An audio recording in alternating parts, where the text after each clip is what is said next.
Hello, good evening. Welcome to this Money Control live broadcast. I am Yatin Mota and you are watching the closing bell with me. If you talk about the Indian capital markets today, the markets posed a very strong recovery in the second half, and if you are watching the midday market mood check with us, we probably indicated that most of the experts were of the view that probably in the second half we could see a bounce back in the markets. Now, the Nifty settled by nearly 6 points higher, close to 19,434 points, and if you look at the Sensex, 65,400 is where it shut the shop.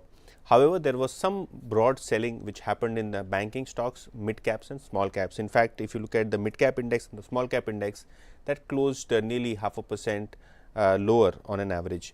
The advance decline ratio, probably that is the reason why, was almost 2:3, meaning 2 stocks advancing and 3 declining, largely because of the moves that we saw on the downside for mid caps and small caps. Sectorally, IT stocks and FMCG stocks showed some resilience. In fact, there was some buying seen in IT stocks, because of which the market saw some good recovery in the second half. However, metals and PSU banks as well as real estate stocks were lagging in trade. Now, if you talk about the Nifty 50 stocks, we had IT stocks like LTI Mindtree, Infosys gaining by nearly 1.5% each and providing much required support to the stock markets. We also have Divi's Labs, which was one of the top gainers on the Nifty after the management indicated that the gross margins from here on could look on the higher side, given the fact that the raw material cost as well as the transportation costs have been reducing, leading to a margin expansion moving ahead. HUL and big boy Reliance Industries were the other gainers on the markets. In fact, Reliance Industries, because of the move that we saw by almost 1.5% from the lows, led to the market rally. On the flip side, Adani Enterprises, that stock was in focus.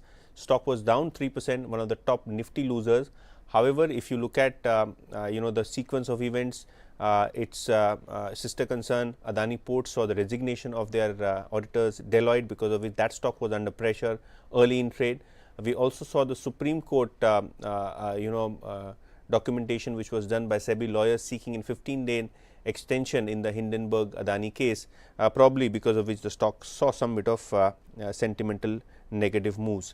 Metal stocks were also in focus. JSW Steel, Hindalco, Tata Steel were the stocks which declined by nearly 2.5%. So, the metal stocks clearly losing in trade, and followed by SBI. This is also one of the heavyweights which was down nearly 2.5%. So, selling seen in banking stocks. We had the likes of HDFC Bank also declining by 0.5%. Because of which there was some pressure on the markets. ONGC, after reporting good set of quarterly earnings, saw brokerage upgrades, and the stock also hit a fresh 52-week high in trade today. What was doing well in the mid cap end of the market was the likes of Majgaon Docks as well as Kochi Shipyard. Both of these naval defense companies were up anywhere between 6 to 7% in trade. Also, the electric bus makers like Olectra and JBM Auto saw some moves on the positive side. Olectra up 10% and JBM Auto also gained by nearly 7%. What was not doing well in the mid cap space was Nykaa. After a disappointing set of first quarter earnings, that stock saw 8% kind of a decline. City Union Bank, Finolex Cables and FACT were the other stocks which were reacting adversely to their results. If you look at stocks which were at 52-week highs, we had Bank of Maharashtra, Kalyan Jewellers, Motilal Oswal Financial Services, Trent, Aurobindo Pharma, EIA Engineering, Oil India, ONGC, EPL Apollo, as well as Coforge. So, clearly stock specific action continues on Dalal Street. Also, tomorrow there is a holiday, obviously because of the Independence Day, but as we move in trade for Wednesday, the global cues will be quite important for the markets, given the fact that we have been now of lately moving and taking global cues which have been quite weak because of inflationary concerns. Now, let's talk stocks and what is on our focus list for the day. Starting with Adani Ports, and as I was mentioning in my opening remarks, that this particular stock saw some selling pressure given the fact that their auditors Deloitte resigned in between the term. However, if you look at Adani Ports, they managed to appoint new statutory auditors in place of Deloitte. Now, CLSA has a buy rating on Adani Ports with a target of 878, which means that from the current market price, they see a decent upside Obviously, there are brokerages which also have higher target prices, but CLSA has been quite medium bullish, if I may call it so, given the fact that their targets are conservative. Now, if you look at CLSA's view on the auditor removal, they say that Adani Group has had many auditor changes recently, including the ones at Adani Ports.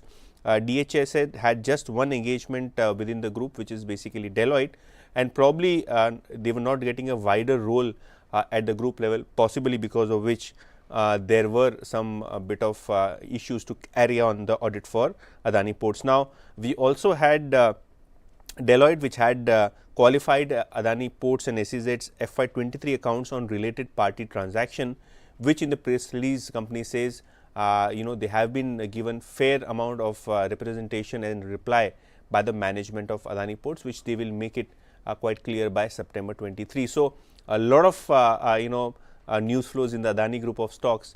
However, after the initial dip, the stock of Adani Ports managed to recover on an intraday basis. So, brokerages do believe that this is one of the stocks which is fundamentally sound in the Adani group. In fact, CLSA today morning in its notes wrote that they continue to see Adani Ports and SEZ as a buying opportunity on the correction moving ahead. So, let's see whether or not the stock has or will see some bit of buying in tomorrow's day after's trading session, or probably this week, given the fact that in Adani Enterprises the promoters did a creeping acquisition of nearly 15 lakh shares last week. Moving on to the other stock which was on CLSA's radar was JSPL. Now, in general today there was selling in the metal stocks, especially steel stocks, in which JSPL also corrected by nearly 5%, closing almost at the day's low. Now, CLSA has downgraded the stock of JSPL to underperform with a target of 720. Obviously, the target price is almost 10% higher than the current market price, but CLSA believes that from here on, given the pressure in the steel prices, there could be some valuation decline that we could see in the stock of JSPL. Now, if you look at the standalone EBITDA per ton, it has risen much better than the expectations.